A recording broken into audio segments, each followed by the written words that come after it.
Sono con Franca Innamorati dell'Ufficio Partenariato Industriale di D.A.Y.1 Agenzia, responsabile del settore restauro e organizzatore di questa settimana italiana del restauro, Alessandro Bozzetti, presidente di Assorestauro e co-organizzatore dell'evento. Le aziende italiane sono da sempre state protagoniste nel mondo del restauro, come portavoci del sapere conservare all'italiana. Come sappiamo, la parola conservazione ha un significato molto particolare in Italia, tanto da essere utilizzata nel mondo con il termine italiano.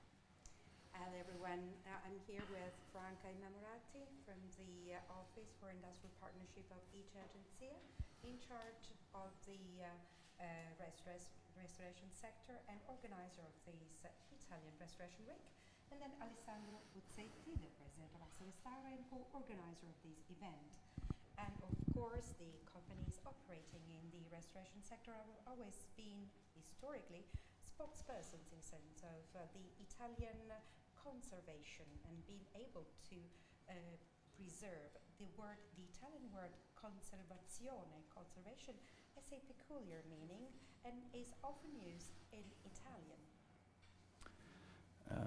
Nel passato gli architetti e i capomastri italiani, insieme alle nostre grandi competenze nell'era preindustriale per la produzione di materiali storici e più recentemente il nostro sistema delle università, delle società, gli esperti, i progettisti e le aziende hanno lavorato portando nel mondo queste competenze, una presenza testimoniata anche da un diffuso riconoscimento nel mondo di queste nostre competenze. Nel 2016 questo sistema industriale è diventato protagonista dell'export italiano. Oggi la seconda edizione della Restoration Week si pone in continuità con le attività che Assorestauro e l'Istituto del Commercio Estero hanno realizzato sin dal 2006 insieme all'Istituto del Commercio Estero, insieme a D.A.Y.1. Franca, come cambia in questo momento lo scenario grazie all'ingresso del restauro nel progetto Restauro Made in Italy? So architects and master builders together with the skills in the production of materials and also our system of universities and schools and experts and professionals and designers and companies have worked at an international level by sharing all of these skills. So this presence at an international level is also witnessed by a widespread appreciation for and recognition of our skills. And in 2019, this system has been recognized as one of the excellencies of Made in Italy.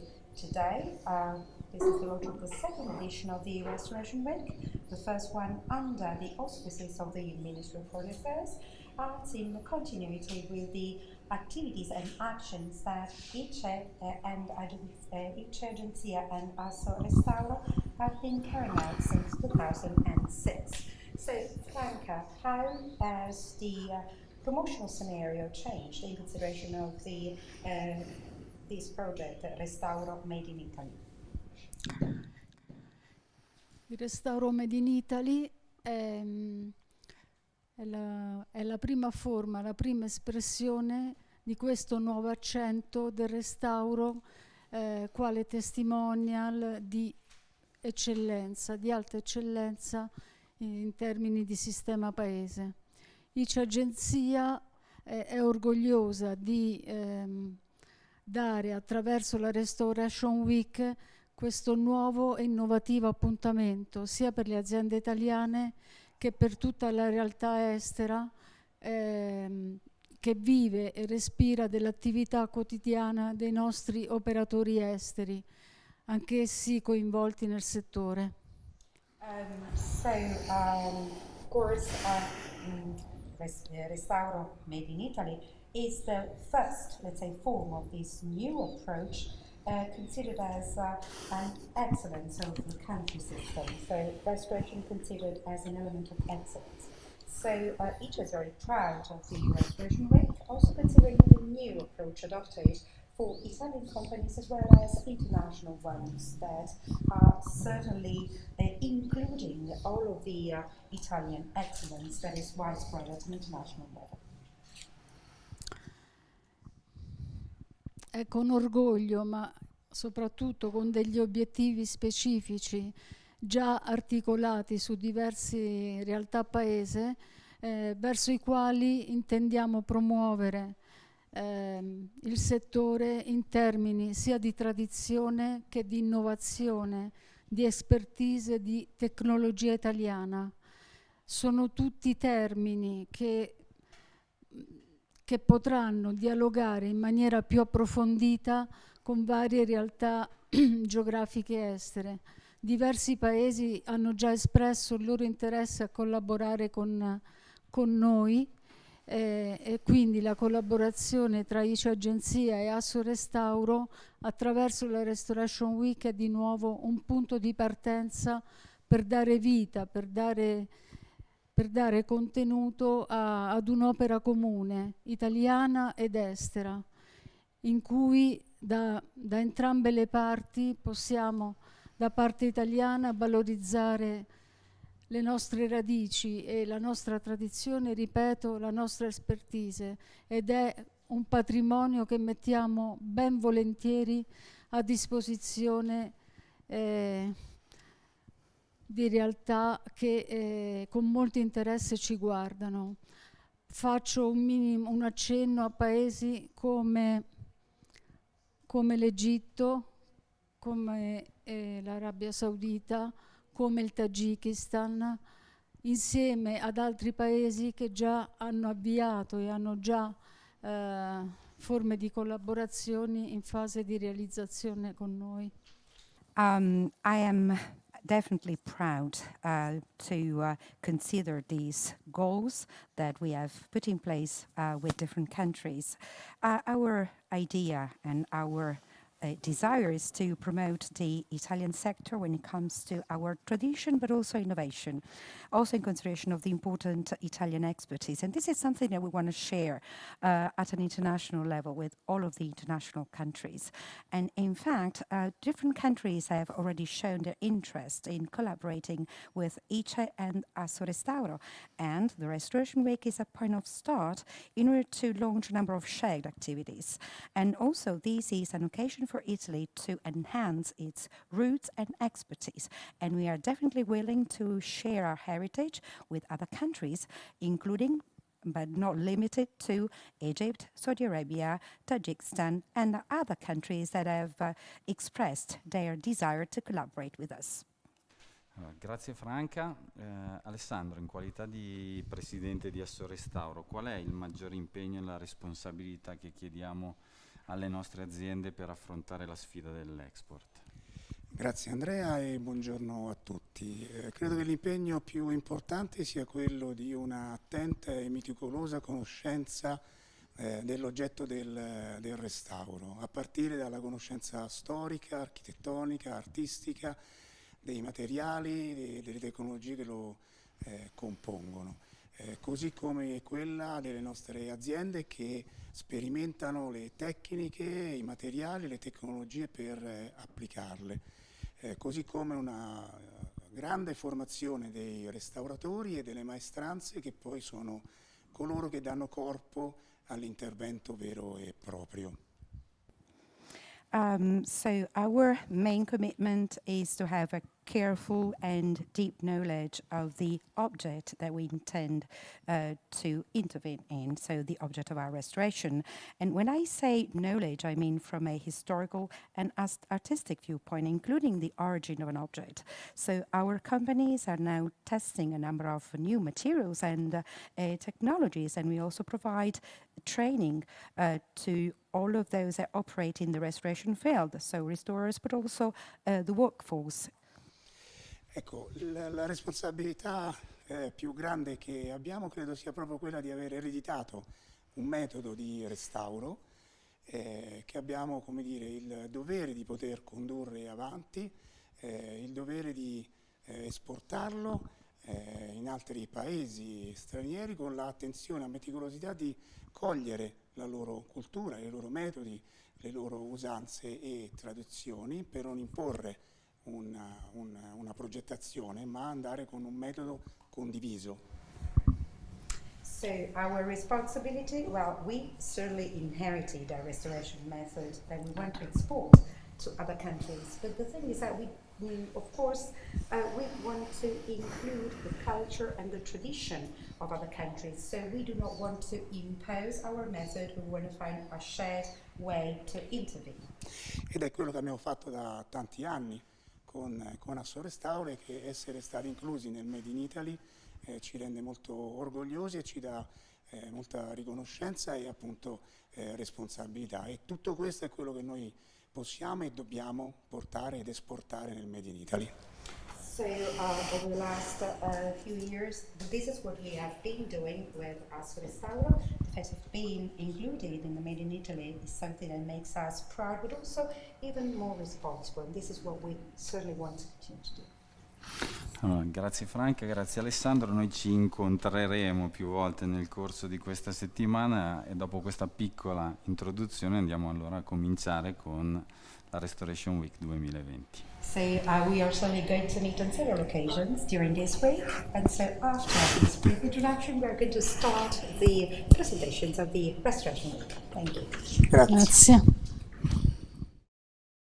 The effect of greatness upon our feelings sometimes overlooks the joy to roam among the energies of the history that surrounds us. Everyone has a purpose, something to achieve, somewhere to go, a place to belong to.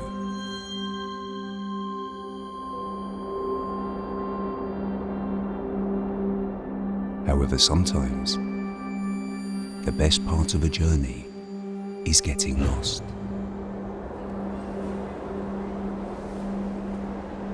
Allow yourself the time to take the lesser traveled route and let your passion take over.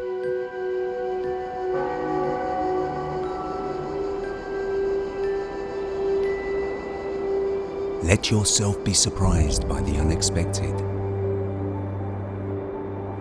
History is everywhere. How can you think about life without it? Sometimes I ask myself, what's beyond the surface?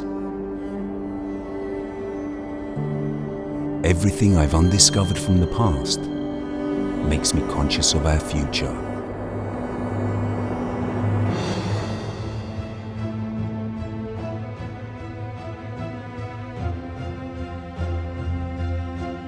We are all part of a synchronized process, cooperating together to achieve the common goal, to design the final vision.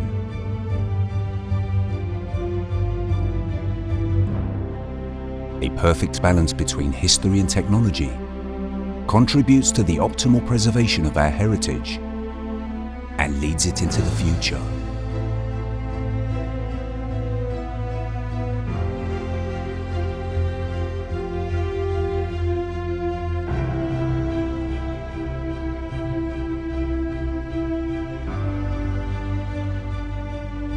Tradition has defined rules, while our modern industrial supply chains become stronger, boosting our approach and proficiency.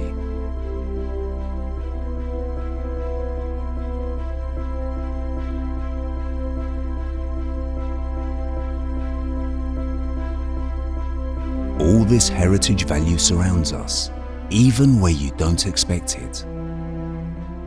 Be curious. You'll discover a new knowledge that will help you to grow. Eventually, I peeled back the history beyond the surface, other lives, other journeys.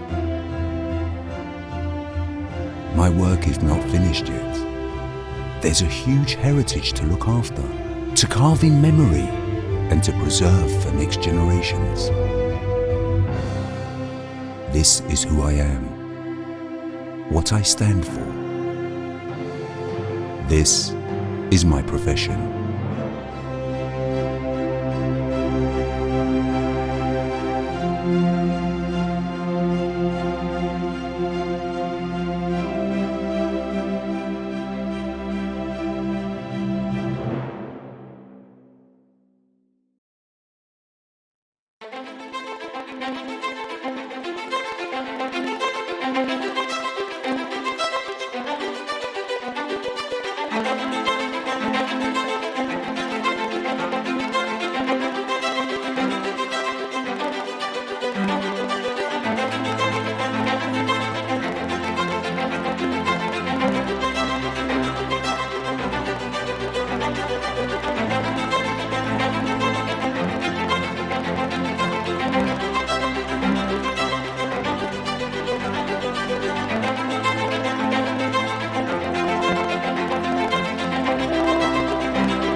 So, welcome to the Restoration Week 2020, the first digital edition of the Restoration Week. My name is Andrea Griletto, I'm the director of Assorestauro, and Assorestauro is the national Italian association representing the industry of restoration, manufacturers of materials, equipment and technologies, supplies of services and specialized companies which represent the sector of restoration and conservation of cultural heritage both in Italy and abroad.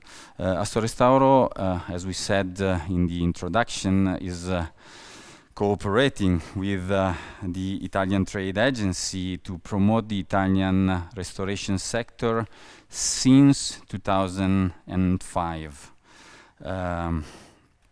The change in our promotional system, as Franca Innamorati was introducing at the beginning, began in 2018 with the with the Ministry of Economic Development recognizing restoration industry as part of the Made in Italy sector. Let me just tell some words about this week. We will spend together 5 days. This is the first one. We are in Amatrice. On the 25th of September, Friday, we will close this first edition of the Restoration Week with an international conference. Part of the invited guests of the Restoration Week are here today in presence. It was very, very hard to have them here because of the COVID restriction. They are coming from Albania, they are coming from Egypt, they are coming from Brussels, but Europa Nostra, and they are coming from the United States and France. We have decided to invite the most important organization in the work dealing in some way and financing the restoration sector abroad. The idea is to create a common table of discussion to be more proficient in our action for the promotion of the restoration abroad. Restoration is a very difficult word, and what it is, restoration is a very difficult question to answer too. In Italy, you know, we have a peculiar methodology and approach, as Alessandro said in the introduction to the restoration. How to rebuild, where to rebuild, it's a very difficult question, and this week we are trying to give an answer, an international answer to this question. We were seeking for the proper English word to translate restituire. In Italian, restituire means give back something to someone. And every day during this week we are talking about an object, in that case an historical object, that is given back to the community, to the local community or to the international community as a resource for the development of the social and economical asset of the local area. Each of the international organizations that are present in the Restoration Week, both in presence but also in remote, so connected, are investing money in the restoration sector with different purposes: for increasing the occupational asset of the local place, for increasing the culture, for increasing the tourism. So the word we found to translate restituire can be regeneration or recreation. So we are talking about regeneration and recreation of local assets. Today this is the first episode on the first day of the Restoration Week. We are in Amatrice. As you know, Amatrice is the center of the huge earthquake that occurred in 2016. We will have a look lately on the city center. On my back you can see the model of the ancient city and the problem of how to reconstruct an entire area, an entire urban center is the center of this day.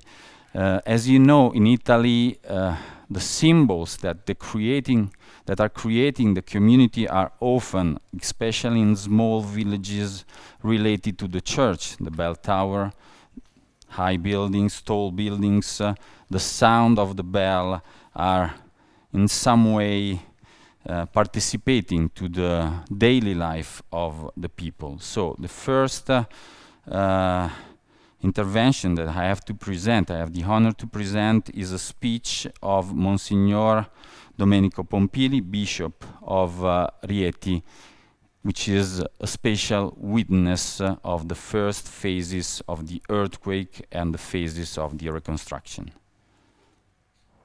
I'm Domenico Pompili, Bishop of Rieti, within which there is Amatrice, which was a theatre of a terrible earthquake that took place on the 24th of August 2016. We are in the area of Don Minozzi, an orphanage that was built by this priest who was born in Amatrice in the 30s throughout all the 60s of the previous century. This space that you can see will be completely rebuilt from the ground up with the aim of actually allowing this orphanage to take on a new direction. In fact, we would like to make it the so-called home of the future, where there will be 4 major areas. In the main area, in the first area, there will be a series of buildings devoted to the welcoming, to the young who want to rediscover the relationship between man and the environment based on the Laudato Si by Pope Francis.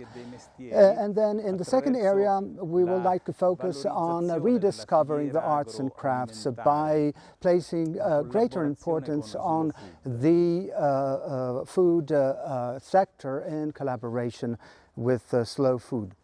La terza area, che è alle mie spalle, This area will be based on the welcoming of the elderly, of those people who are in perhaps difficult conditions in terms of their health.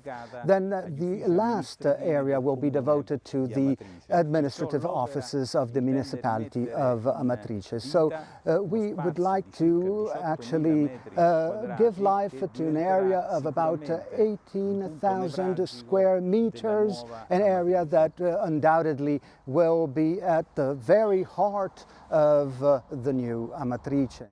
L'idea madre di questa ricostruzione, perciò, the objective of this plan, of this reconstruction, is not only to rebuild this area and these buildings as they were before, based on what they were before in the past, but we would like to rather reinterpret them, these buildings, and with the objective of actually making it more useful for the new needs of contemporary society.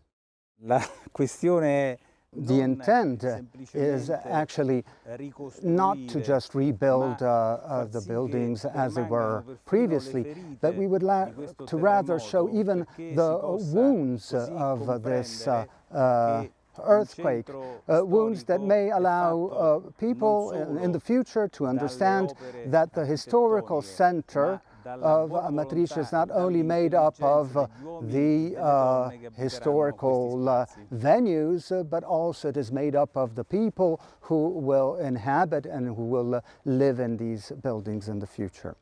Grazie per la vostra Thank you very much for your attention, and thanks very much for the attention that you have placed to our work of regeneration of the town of Amatrice, because this regeneration truly can represent a testbed, a very important testbed also for others elsewhere.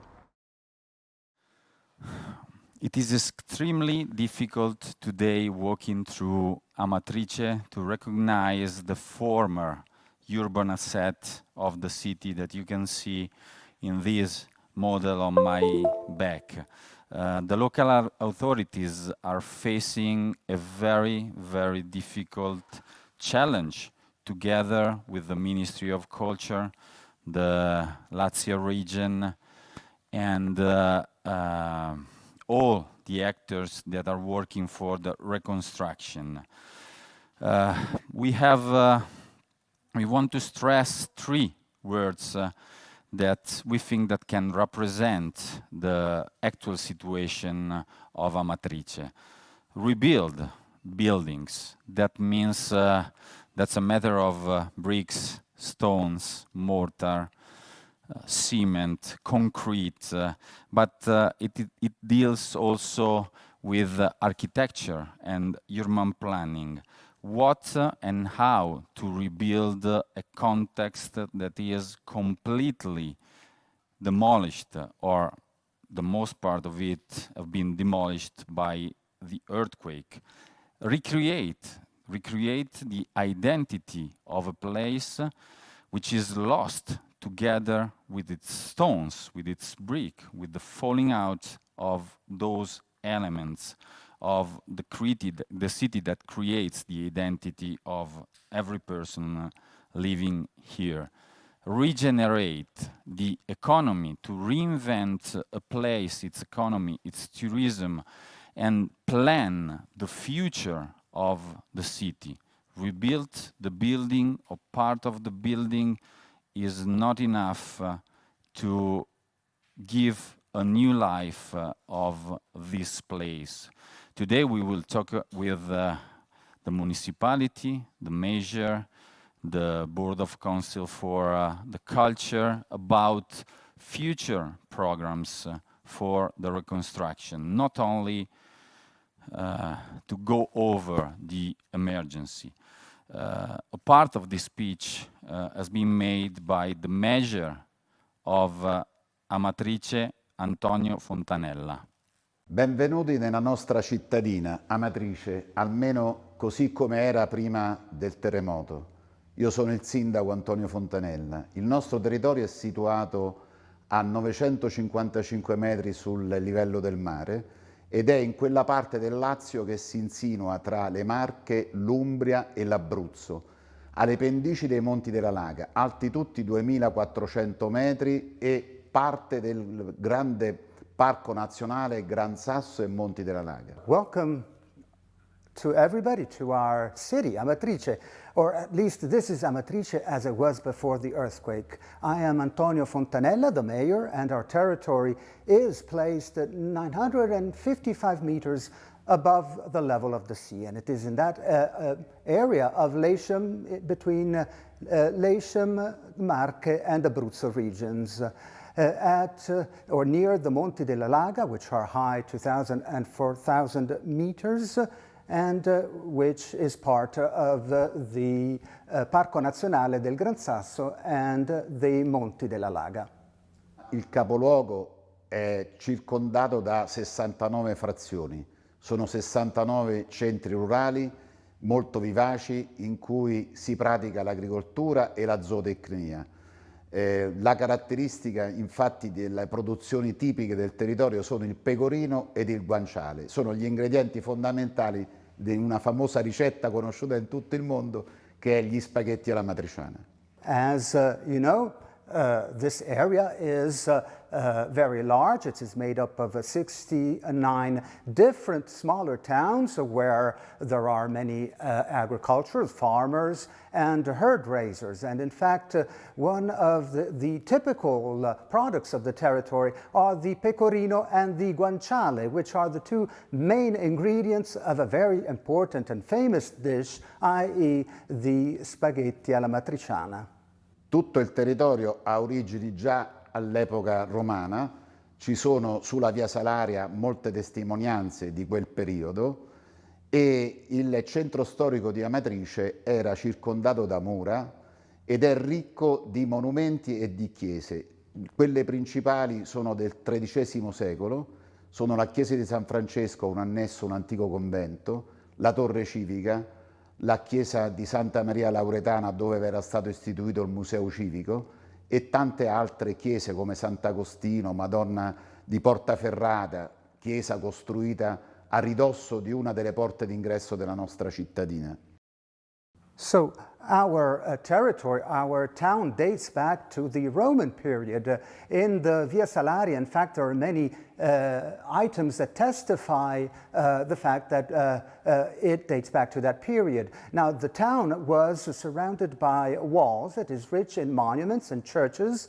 The main ones date back to the 13th century. For example, the Chiesa di San Francesco with a convent, the tower, and the Santa Maria de Napoletana church where the Civic Museum was established, and then many other churches, Sant'Agostino, Madonna di Portaferrata, for example, which was built very close to one of the doors that were used as an entrance to our city. Questo territorio così ricco di centri abitati ha rappresentato un'importanza fondamentale anche per lo sviluppo di opere d'arte, di monumenti, di antichità e la nostra cittadina è conosciuta anche per essere la cittadina delle 100 chiese, proprio perché ogni centro abitato aveva la sua chiesa e nel centro storico di Amatrice tra l'altro ce n'erano moltissime. Undoubtedly, our territory is very rich in many different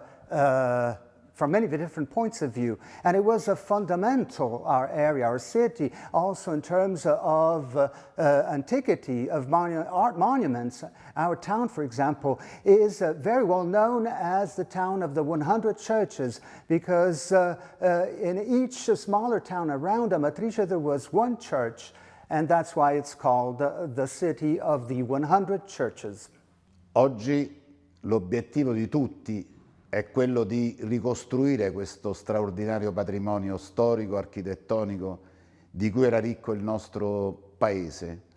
Il centro storico era il centro di confluenza di tutte le popolazioni di questo circondario di paesi e in esso si svolgeva la vita della cittadina. Dobbiamo assolutamente ricostruire i nostri elementi fondamentali, identitari, come le nostre chiese, le nostre piazze, la nostra torre civica che è stata il simbolo della resistenza durante il terremoto. We absolutely have to rebuild this incredible cultural and historical heritage that our town represents. The historical town of our city was very important for all of the population living around this area, and this is where people lived their everyday life. So that is why it is so important for us to rebuild the historical part of the city, because they represent our identity. For example, the churches, the squares, the tower, which was a symbol of resistance during the period of the earthquake. Questi monumenti sono la nostra storia e accanto alla ricostruzione delle case bisogna ricostruire questa nostra identità. Solo in questa maniera possiamo ricostruire anche lo spirito di comunità e di appartenenza che ci legava a questo straordinario territorio. These monuments truly represent our history, and we have to rebuild, to reconstruct, and not only the homes but also the historical parts of our city, because it is only in this way that we will be able to rebuild that spirit that truly drew together all people of our city together. Il restauro di questi monumenti è la rinascita della nostra identità, della nostra comunità, della nostra storia, e accanto a questo restauro possiamo ovviamente ricostruire il resto della nostra comunità. By restoring our city, we will be able to allow our identity, our history, and also our community to live once again. So it is thanks to that restoration that we will be able to truly give and back life to our community. Il restauro dei monumenti costituisce la rigenerazione della nostra comunità. Solo trovando e recuperando la nostra storia è possibile ricostruire il nostro futuro.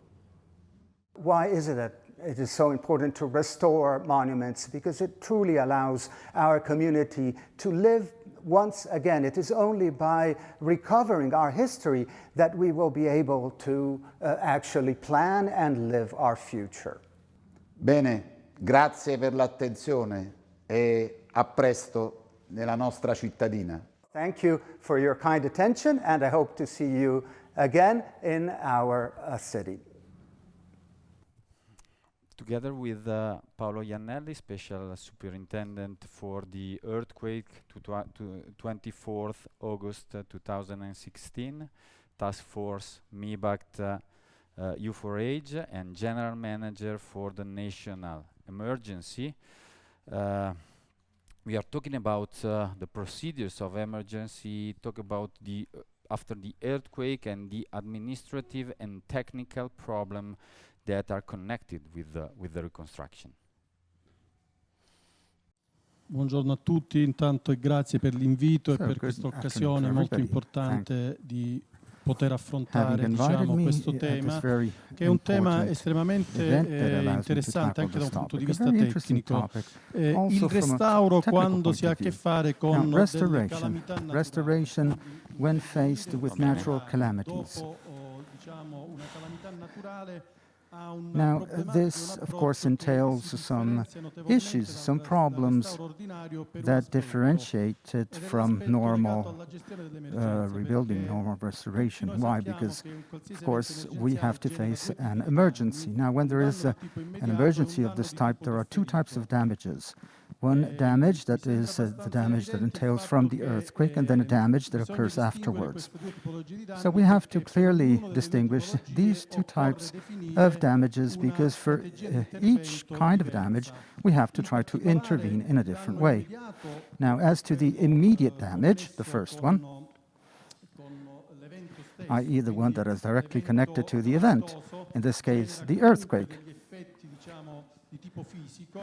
which of course has caused some damage on the buildings due to the physical damage caused by the earthquake. But then there's a second type of damage, the deferred damage, which is directly proportional to a set of elements. So once the buildings have been damaged by the earthquake, a set of vulnerabilities crop up which often bring about a damage that is even greater than the one that arose immediately after the earthquake. So from a technical point of view, we have to try to differentiate our actions based on these two types of damages. Now, as to the immediate damage is the one that struck the foundations and the buildings themselves. So in order to try to reduce that damage, we have to act before, with prevention, with resilience. So we have to carry out a whole set of preventive activities on the structures, changing the loads and seismic type of activities which are able to allow those structures to better withstand an earthquake. Now, as to the deferred damage, instead, it's a damage that starts with the event themselves. And the damage, therefore, can be very serious, and therefore, to reduce this damage, we have to, of course, manage the emergency in the best of ways. In order to do so, we have to establish an operative structure that is as effective as possible. The Ministry for Cultural Heritage, the MIBACT, from the year 2013, has developed a special group that is entrusted with evaluating the damage and then trying to protect these structures and creation of laboratories, etc. Now, this is very important in order to try to intervene in the protection of the cultural heritage. Then we need also standards, we need procedures. So the directive that was established by the ministry, in fact, is aimed not only at establishing things from an organizational point of view, but also at creating a whole set of documents that help people during the survey in order to allow them to carry out surveys as fast as possible. And then also a set of procedures to protect the structures in order such that they may not damage other areas. For example, furniture, or also the protection with roofs in order to protect the buildings from the rain, and the protection of frescoes, for example, in order to protect them too from the rain and from atmospheric elements. Now, so we need a full-fledged strategy. That is very important indeed, because if after the earthquake, after the quake, this will be very, very important. So the restoration starts from there with these interventions. If the interventions are deferred and if they're not sufficient, the restoration, of course, will be limited, and we won't be able to try to salvage as many goods as possible. For example, if a fresco was damaged by the rain, often it's almost impossible to restore it. So everything starts from the survey. There are two levels of surveys. In the first level of the survey, we have to single out what areas we have to intervene upon. And then in a second survey, we try to establish better what damage the building was subject to and what actions have to be carried out. Now, that survey is carried out with a whole set of documents that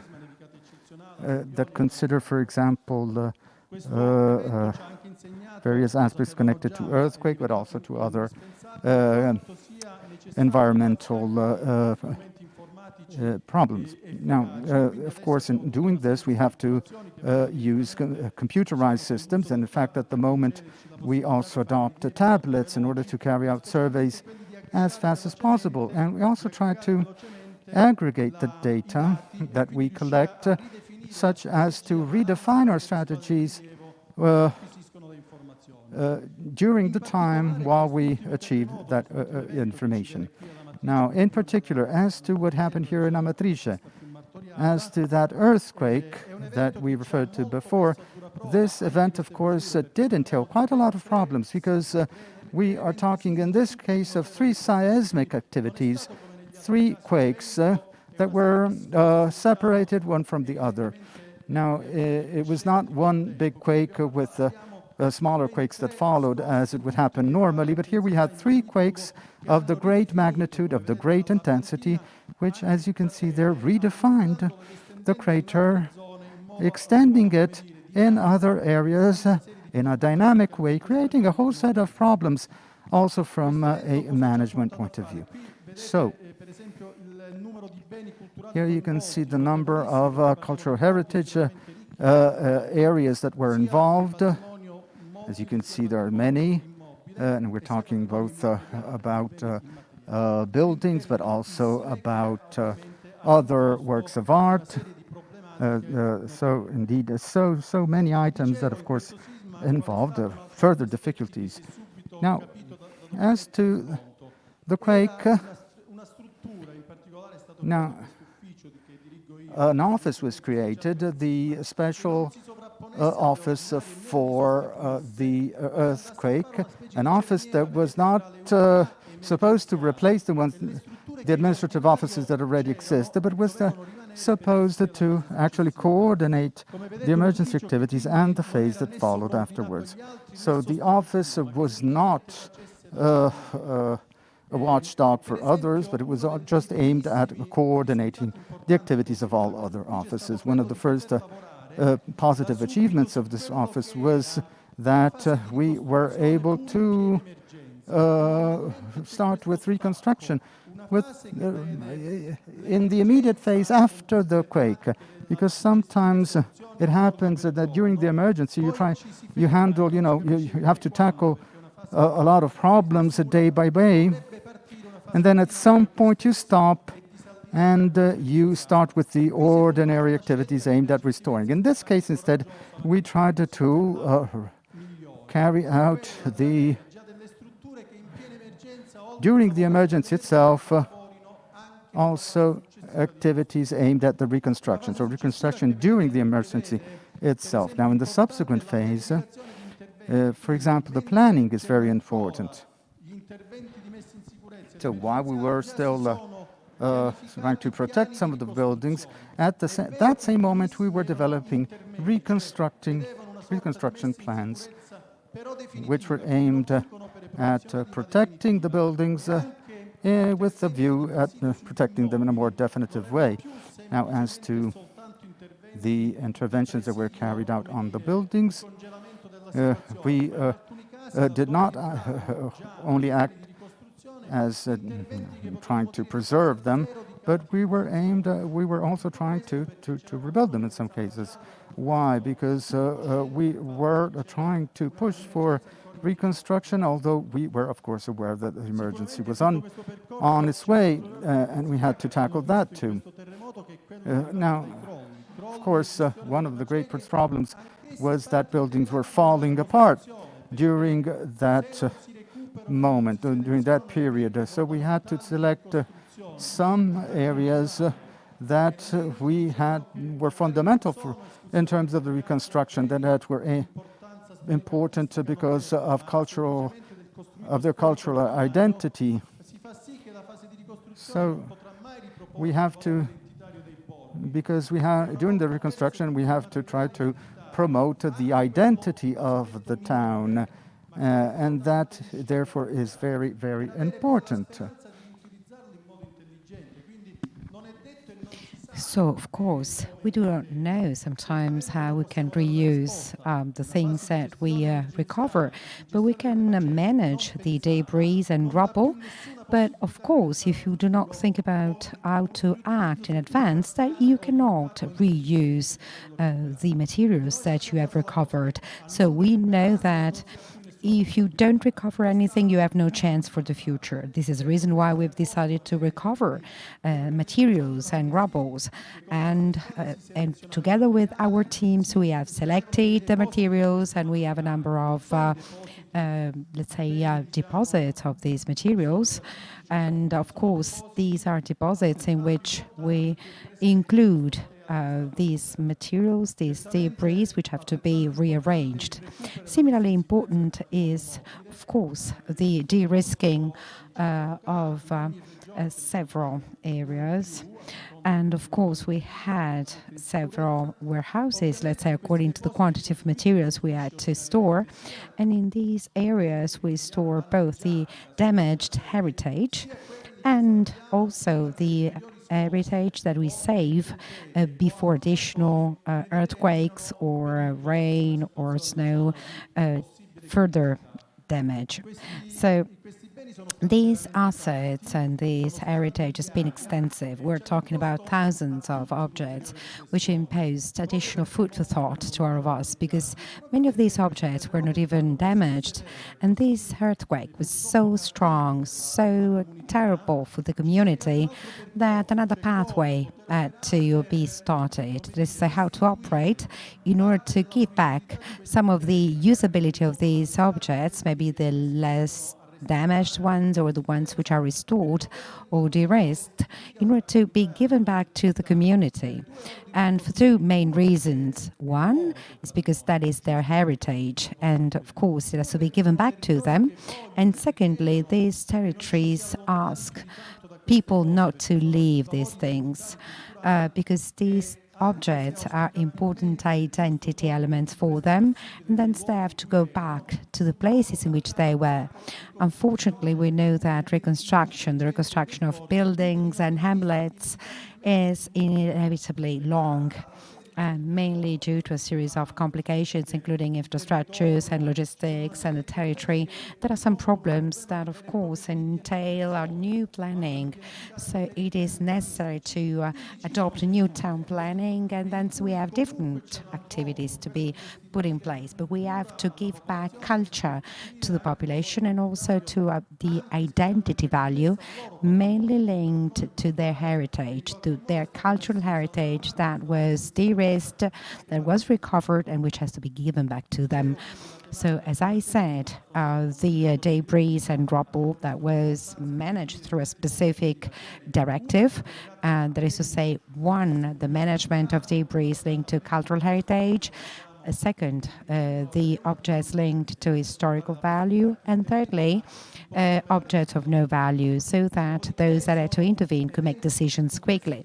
But then, of course, these interventions entail that institutions have to collaborate with one another and they have to deploy specific framework agreements, and it's necessary to involve the different stakeholders. For instance, here in Rieti, there was an agreement with the Rone organization through which a specific restoration lab was established.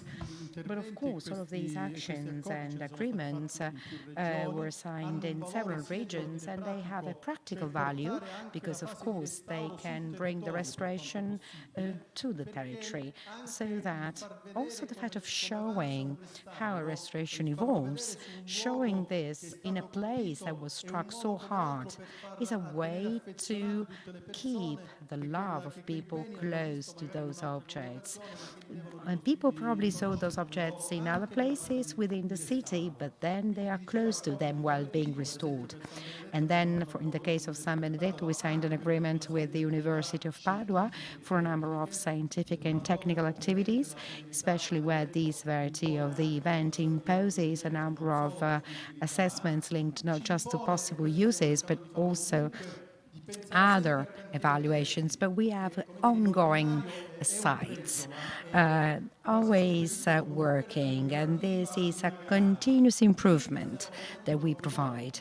And this is a sort of obligation that we impose, because it can also be longer as a pathway, but in any case, if the community can go to the place in which the community used to live and which they hopefully want to go back as soon as possible, then people have to access those areas. For instance, in San Salvatore in Campi, near Norcia, together with the bishop, we organized a number of events where, for instance, also in a building site and in a situation of emergency, we could somehow celebrate masses. So this is a way for having building sites close to the community. So a series of new perspectives. In the case of San Benedetto, we had a photographic call, so that, for instance, those that have pictures of the church, well, they can, for instance, send those pictures and allow, while replanning the church, to take into consideration how the church was and what the community remembers of that specific building.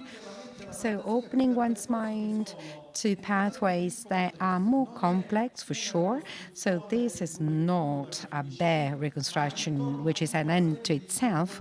Rather, it entails a number of initiatives that have to contribute to rebuild and to consolidate those assets, but not just that, because an event like this one imposes a planning which is completely different, and also we also need a number of initiatives that are far more complex. Thank you so much for your attention.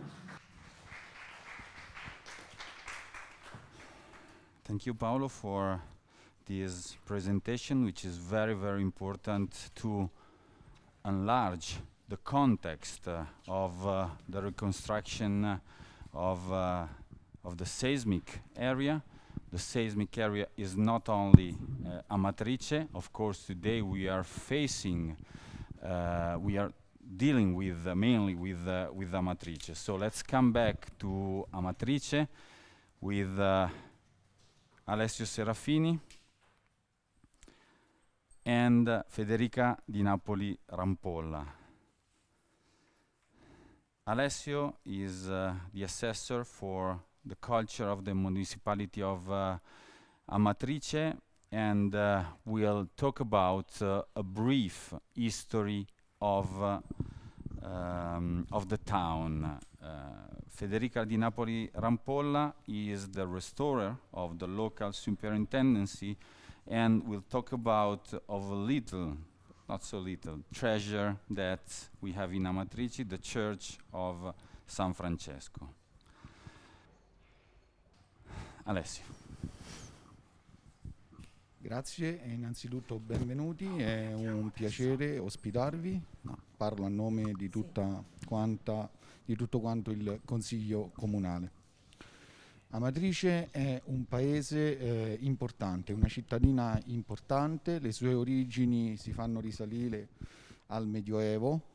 Durante l'epoca dell'incastellamento, appunto, viene costruito quello che adesso è il centro storico. Adesso dico perché poi di fatto con i disastrosi eventi del terremoto del 2016 del centro storico è rimasto ben poco. Proprio da questo noi abbiamo la consapevolezza di dover aware of the fact that we have to restart. This is an important territory which includes not only the city center but also 60 known rural areas around Amatrice, which were linked to Amatrice, as it happens with L'Aquila and the villages around it. But that is, in the case of Amatrice, at a smaller scale. Il paese presenta, la cittadina presentava appunto small city of Amatrice delle notevoli strutture architettoniche, had some outstanding architectural buildings, and I'm specifically referring to churches like St. Francis, St. Augustine, or Santa Media, another saint, another church, and the Church of St. John, and the walls of the city walls, because the city had a 2.5 kilometer city walls with 7 gates, and there were also, for instance, some monks, the Dominicans, Franciscans, the Augustinians, and the Capuchins, which are other monks. So, of course, all of the different types and groups of monks were here, and we have the city plan in which all of these streets are parallel to one another, like a grid, for instance. And in addition to that, Amatrice was an important city because it played an important role in the neighboring kingdom of Naples, because Amatrice was the city in the far north of the kingdom of Naples. And there was also a mint, the mint of Amatrice, although we have no certain news about it, but coins were issued with the logo of Amatrice, and there was a horse on it, and also Fidelis Amatrix, it was the wording in that specific coin. So Amatrice played a specific and strategic role in the entire kingdom because it was a bordering village. It was important for the defense from external invasions, like, for instance, with the Vatican State. It belonged to the Abruzzi region, but then it was annexed to the Lazio region when the province of Rieti was established. So this part was somehow taken away from the Abruzzi region and annexed to the Lazio region under the province of Rieti, and then it is part of that land that is described as an area between the Marches region, the Umbria region, and the Abruzzi region as well. Eccomi. Here I am. Buonasera, sono Federica di Napoli Rampolla. Federica di Napoli Sono la restauratrice, and una I'm delle one of the restorers from the Ministry of Cultural Heritage, and I've collaborated since the beginning on the recovery of debris, especially when the emergency started. So as a matter of fact, io facevo parte del I was part of the diciamo del secondo gruppo di attività operativo ed ero legata alla sovrintendenza da una parte and I was linked to the superintendency on the one side and to the warehouse on the other side, because I used to recover together with a team of fire police and carabinieri and civil protection and other colleagues from the ministry. We used to recover objects and debris directly from churches, and mainly all of the works that had to be taken to the warehouse in Città Ducale. So I had direct contact with both the superintendency and also with the persons in charge of the emergency based in Rome, and the entire sector dealing with the recovery of the materials in Città Ducale. So as the first part of the activity, as it finished, well, it lasted for something like 84 missions, and of course, we had some heavy effects because it was complicated, to carry out all of these activities. I've continued to work in the territory because I specifically dealt with the first consolidation of the wall paintings and the recovery of the fragments from churches. We have a lot of churches in Amatrice. We had 113 churches. Fino a noi sono purtroppo molto di meno. 20 churches have collapsed directly with the first earthquake. And as the earthquakes continued for 1 month, all of the buildings that had undergone problems in the first earthquake then collapsed 1 month later. I started since the beginning, for instance, the Museum of Sant'Emidio, which gathered the main works of the entire area. And then I devoted myself to the recovery of all the things that could be easily reached and the things that were subsequently reached. And then I've remained here for love, and especially to the Church of San Francis, the Church of San Francesco. This is the facade, and the Madonna was among the first things that the fire police recovered. And since the condition of the church was quite terrible, it was not possible to enter the church. But then we had to wait that part of these debris were removed. Especially those we're going to see in the next few slides, especially, for instance, all the things that were dangerous, like trusses. And then I followed the pathway together with a number of colleagues. And then we worked in that area that was the only one that we could reach, just to explain to you how difficult it was to access it. But then we continued with the works. And then you see all of the images. Here you see this could be reached without moving stones, and it was 1.80 meters from the ground, and it was 1.80 meters of debris. And then, if we continue with the images, this is just to show to you what was the condition of frescoes. From here, we see that the surface was very much ruined, and of course we were lucky because on the left-hand side of the church at the beginning, or maybe the right-hand side when he accessed it, well, it was completely collapsed, but the other walls were standing. So at the beginning, I was shocked, because the fact of entering the church and seeing the general condition of the church, it was depressing. But then I have an entire general album with the pictures of before and after of all frescoes. And I have to be honest in telling you that many walls collapsed that were not including frescoes. So 10% of the walls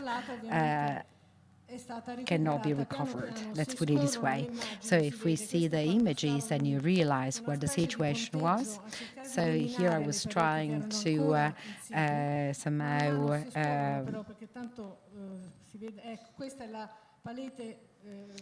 manage the walls still standing, but all of the frescoes were treated in this way. So they had a layer of fabric, of rubberized fabric. And then this is another important and wonderful part, because when we entered in the initial part that collapsed, we found this fragment on the one side, and it is the old. So as you know, the narthex were 5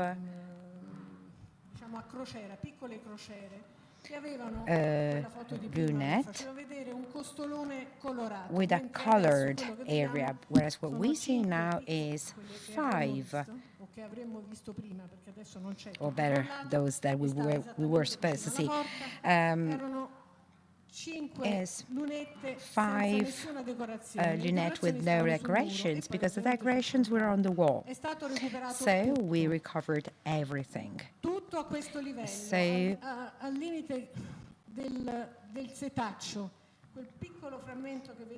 the fragment you see is half of my nail, and it's the finger of one of the figures that are in a second order of the fresco.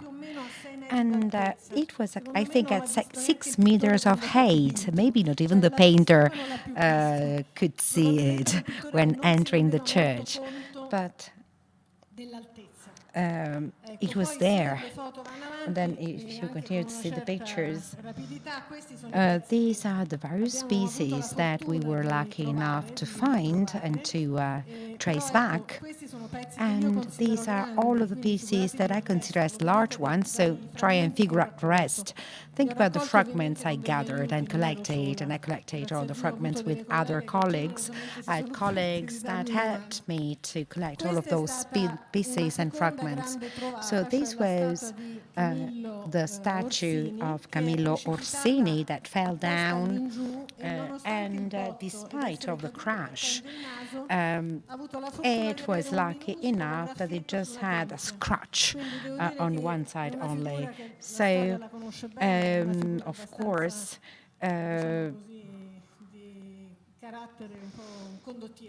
he was an important person, and he was also a leader, an important person in Amatrice. And this is the altar, which is the most important part of the church, and which collapsed, as you saw in the first images. But I can tell you that we have cleaned it, and everything is in Rieti, in another warehouse, and we can somehow rebuild it. So these are the contributions of this colleague. So this is the church it was before, and you see the altar as it was during the 50s. And the same goes for the rest. I mean, I don't know whether it is going to be back as it was, but we will do our best. This is for sure. Thank you.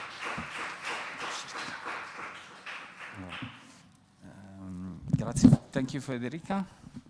I think that the little finger that you recovered from the rubbish is part of the conscience of the people of Amatrice, and it will be part of the regeneration of the place. Thank you very much. Cooperation and collaboration are the keywords of this Restoration Week. The international organizations which are present here now are part of the regeneration of Amatrice, or can be part of this regeneration. I want to introduce you Alessandra Perruzzetto, representing the World Monument Fund, and the World Monument Fund has a future project here in Amatrice. Thank you. Well, I'm Alessandra Perruzzetto. I work for the War Monuments Fund. We are an American organization, non-profit organization, dedicated to the preservation and protection of heritage sites in the world. One of our major programs is the War Monuments Watch. That is, every 2 years we nominate sites. We receive some nomination. We receive files, and there is a selection, and 25 of these sites are nominated on a list. In 2018, specifically, we received a nomination for the Church of Sant'Emidio, which is the Museum of Cola Filotesio here in Amatrice, just a few months, 1 year after the earthquake. And it is one of these 25 sites that was nominated, and since 2017 we are working with the Superintendenza, in the major Superintendenza based in Rome, and then with the municipality of Amatrice, for trying to give attention to this monument and trying to find the best solution, or which are the procedure for its preservation, its protection and then preservation. And after these years we could find recently some support, and we are starting in collaboration with the Superintendenza and with the municipality later a new project for the protection of one part of the museum.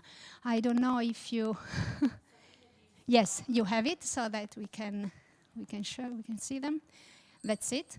This was the church, then became a museum in the 1990s, early 2000, I think. And Cola Filotesio. As you can see, the first work, we could not intervene immediately. This work were done by the Minister of Culture, and they are how do you say in English? preservation work to maintain the structures of reinforcement of the tower and of part of the museum that has been preserved. And the access could not be, it was not possible inside the building itself because of the status of the tower and of the other walls. So now that everything has been put in security, access is possible in what is called the narthex, which is this part, the wall that you could see at the bottom. And so we can start working there in coordination with the Ministry of Culture. Yes, it was on the other side, so we can start working on the, I don't know, it's not here, it's behind. Anyway, so this is the work that has been done until now, and then the work can start only inside in the next months. Thank you, Alessandra. Thank you very much for your presence here. It is a very important witnessing of how the international organization like the World Monument Fund can participate to the regeneration of Amatrice and the surrounding area. Thank you very much. Regeneration seems to be the key word that we are using today, and regeneration means future, not only rebuilt, as we said, but start planning the future of the city and of the area. Tabula rasa, the Roman used to say, for Amatrice and the area of the earthquake, that means a tragic opportunity to think about a new city better if we can start from knowing very well the past of the city and come back to the past of the city with our imagination and try to imagine a former fortress.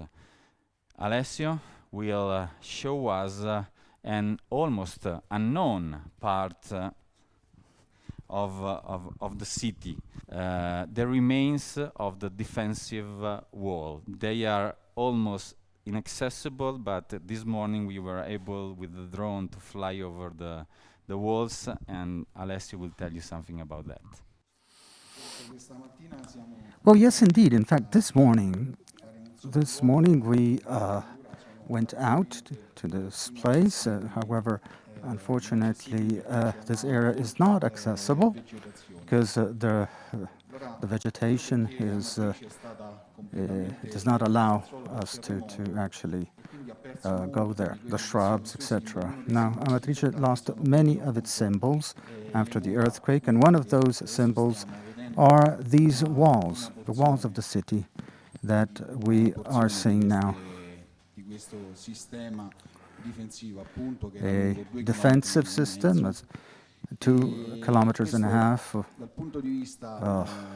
walls that, of course, were aimed at defending the city.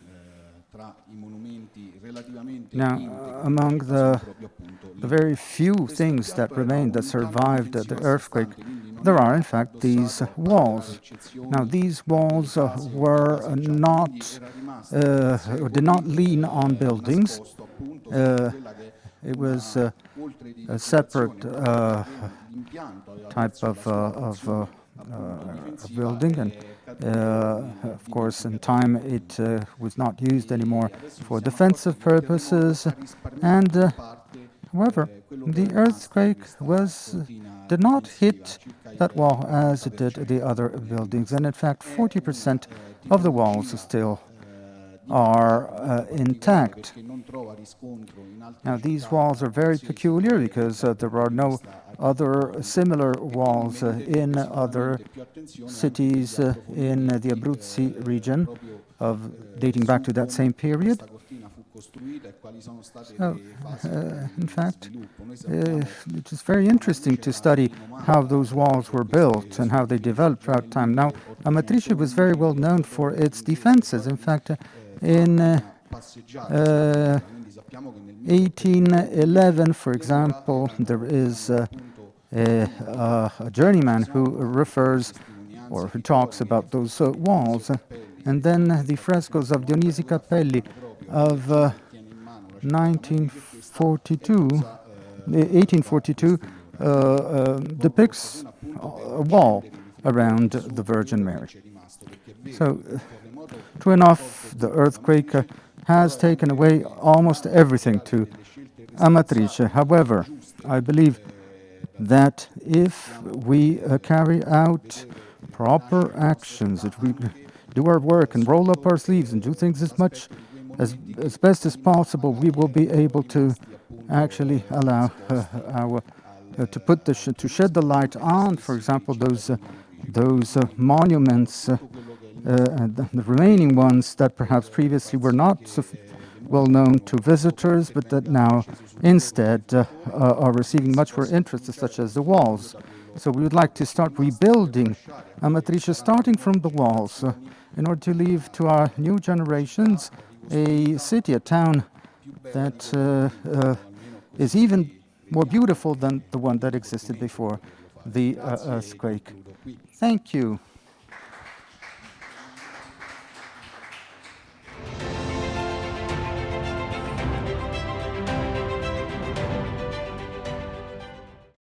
Thank you, Alessio, very much. It is a very important challenge.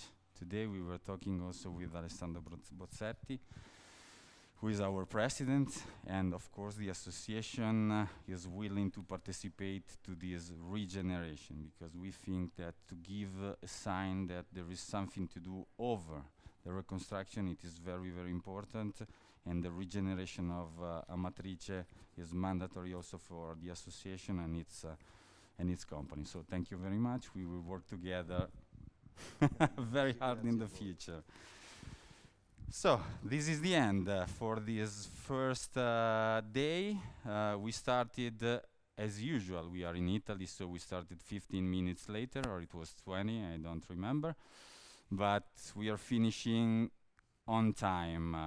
We have just 20 minutes of question time. There is a chat on our website, www.restorationweek.it. I have a first question from the United States. During the interview of the bishop, he was talking about the reconstruction of a huge complex.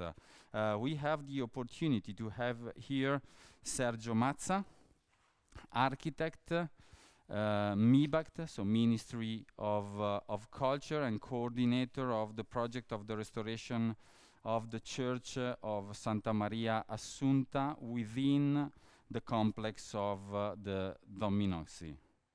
Architect, we need a microphone. Thank you very much. Buonasera. Good evening to everybody. Now, well, as you said, I belong to a group. I am the coordinator of a project for the restoration of the Church of Santa Maria Assunta of the Domenico complex. And of course, this perhaps represents an area that is not as historical as the other areas in Amatrice, but nevertheless it is not less important than other areas. In fact, if we look back into history, the founder, Don Minozzi, a military chaplain, was very, very much devoted to the creation of this complex, a complex that dates back to the 1930s, so of the past century. So we were asked to involve about 50 people, engineers, architects, historians, restorers, to project the restoration, to draft a project for the restoration of this church. One of the few structures that have somehow survived after those three quakes that happened here in Amatrice. Differently from other structures, from other buildings, it was created with mixed materials, with cement, reinforced cement on the one hand, and on the other hand, other materials that were able to better withstand the quakes themselves. So now, in terms of the approach that we had to take, of course, our approach was different because traditionally we're faced with buildings that are more historical in nature. Now, the structure is rather homogeneous, so when deciding on the types of activities to be carried out, we have to consider that we cannot proceed with a stopgap approach, one part after the other, but we have to study the entire building as a whole and act consequently. Now, this are the surveys that have helped us drafted the final project, which is almost finished and that we hope to present soon in order to then start with tender. And we will present this project in the next month of October. Now, here on the left, there on the top, there is a structure, the church. So this is a structure that we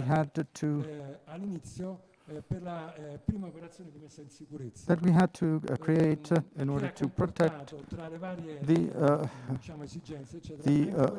that facade, and which entailed also the dismantling of the blocks of marble, which were very large, even 1.40 meters, and so 36 blocks that were enormous, and which were placed in the facade of the church. So we had to dismantle them, and of course that work was very, very involving. It was very difficult for the workers who carried that work.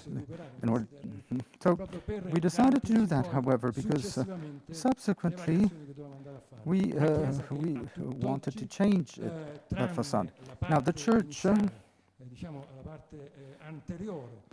so with the exception of that facade where we created the structure in iron, which was used to dismantle those blocks, and we had to start from the top and then move slowly towards the bottom. Now this basilica has a longitudinal plant, the superior and the inferior one, so we had to reinforce the inferior part in order to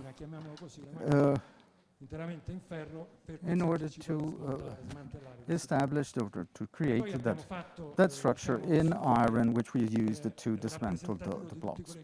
Now, we carried out a representative study of all of the fissuring and also of all other aspects connected to infiltration of water, which, of course, occurred after the earthquake. Now, we are about to complete this project. It will be presented in the month of October. And in this project, we have set forth a whole set of activities that will allow the restoration of the building. Here we see the fissuring. There on top in the left, you can see how the building moved. So now this church is very long, very high, and thus the proportions are not perfect. And this, of course, had some bearing on our activities, and which involved also some risks. So of course, we had to actually try to take a step-by-step approach to protect the various parts of the building with scaffolding, which was used both to protect that specific part of the church, but also scaffolding, which of course was used to all other operations carried subsequently. Now, a whole set of studies were carried out also in terms of the static connotation of this building. Now, these are non-traditional structures. The mist structures have or entail a whole set of problems, of issues, and therefore this has a bearing on the activities that have to be carried. So, first we carried out a historical analysis, a survey, and we came up with a whole set of proposals, and of course we had to consider also the possibility that this church had to be made as open as possible to public afterwards. So, now this is a fresco which unfortunately was almost destroyed by the earthquake, a fresco which occupies the largest part of this wall, and among the various proposals that we made. Now, unfortunately, we don't know if this fresco will be or can be restored, and we don't know what proportion of it can be restored. So while we're waiting to decide and to see how much of that fresco we can restore, we decided to proceed as follows. We wanted to put actually a depiction of that fresco, so on top of that area with the pictures, in order to allow then visitors to see what the original fresco represented. Now, unfortunately, we were not able to recover the original project of the church, the original plans of the church. We were not able to study them, and this, of course, caused a lot of problems, not only in the historical and critical analysis of the church itself, but it also created problems in terms of the subsequent intervention. So we had to also do some tests of, for example, the pillars to see what was their current state, and also of the plinths, which were positioned 95 centimeters on top of the pavement. So this is just to say some of the many difficulties that we had to face, given that the structure, as I repeat it, is a mixed structure and thus entails more problems.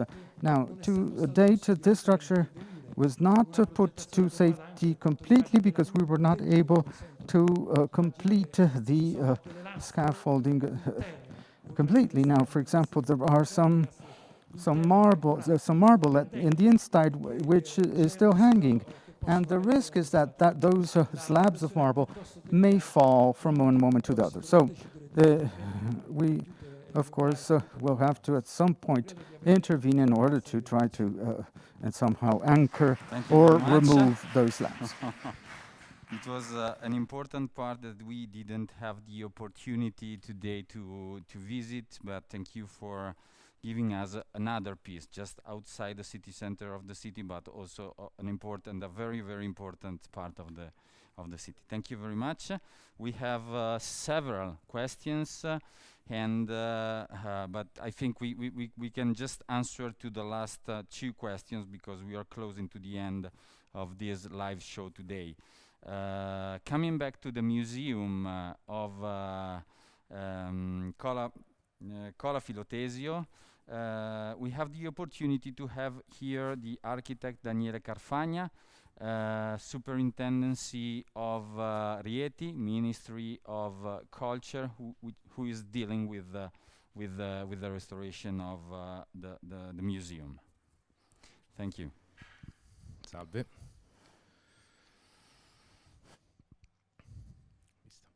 Sì, come soprintendenza territoriale stiamo cercando di ricominciare ad avviare. Yes, well, in our office, the superintendent office, we carried out a whole set of studies over the reconstruction and the recovery of the buildings that had collapsed and of the goods that were present therein. Which in many cases we could not move from their original site. Now we have been working together So the superintendency is working together with the Office of the Regional Secretariat, and we hope also the World Monument Fund, in order to carry out a common project in synergy, which may somehow close those operations required for the civic museum, the former Church of Sant'Emidio, a building that is very, very important for the municipal administration, which of course is very interested in keeping a town museum. That's why they're very interested in, because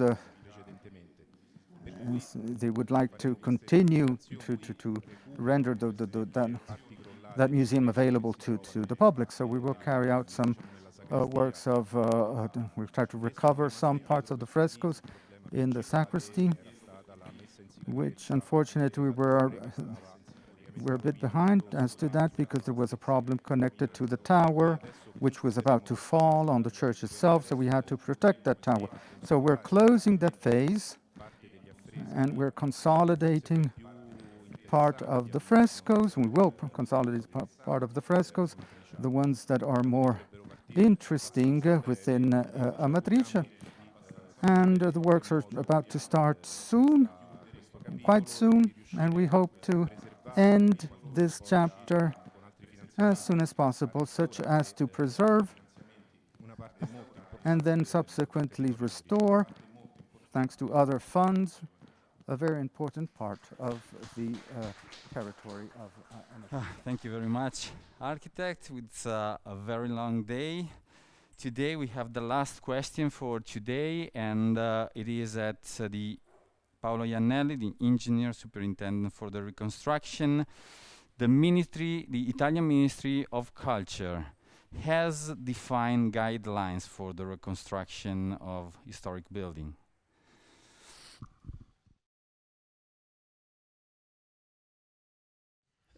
Sì, quando parliamo Yeah, diciamo so di when we eventi talk di about questo tipo, when we talk about this type of events that destroy entire territories, there's a clear desire and also clear need to have some guidelines.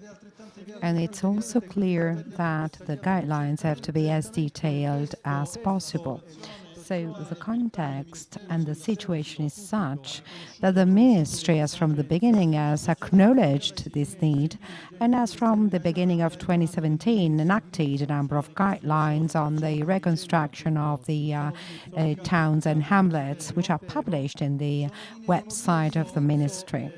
So these guidelines are of a cultural nature, because providing operational guidelines is extremely difficult. And maybe it's also not necessary, because the plans you need when you want to intervene in such disasters is so complicated that you need to define a number of guidelines when it comes to the definition of goals. So these guidelines are published in the website. Some topics were considered, like the reuse of cultural debris, but these also have an important value when it comes to those that deal with the new plan and planning that we were mentioning before. Thank you very much, engineer. So, this first live episode of the Restoration Week from Amatrice is closing. Alessandro, can you come here just for the final greetings? Franca, do you want to come here just for the final greetings? You don't have the microphone, so let me just thank you everyone for being with us. And we are starting now the technical section, the meeting with the Italian companies. Sonia will tell you something, so thank you very much. See you tomorrow at 3 o'clock. We will be on time from Santo Stefano in Sensania. See you tomorrow. Grazie. Grazie, arrivederci.